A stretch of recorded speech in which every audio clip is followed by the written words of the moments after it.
siam lola e til lung churon hoi tirla e tian paulo ni ma ila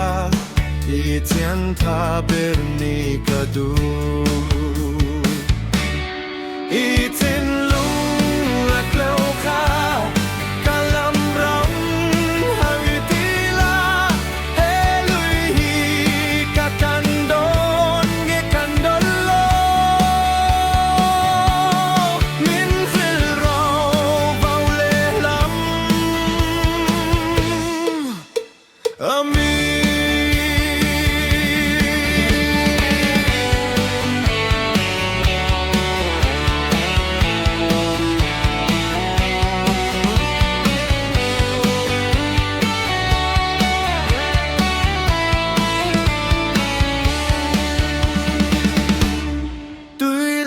Rapin kasiam loche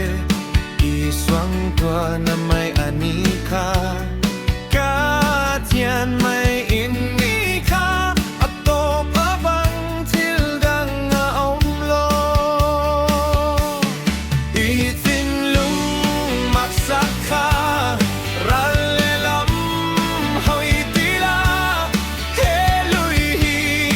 ilokan kerangay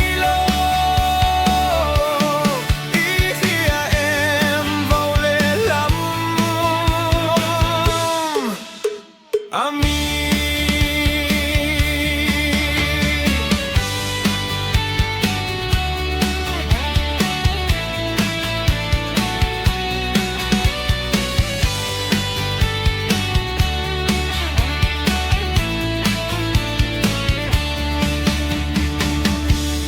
tin lung laklaw mi swalnu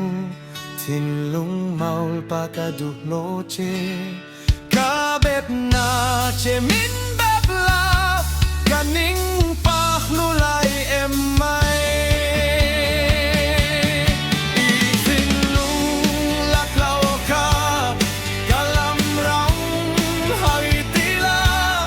helui hi kakandon nge kandon lo min sil raw vào le lam ami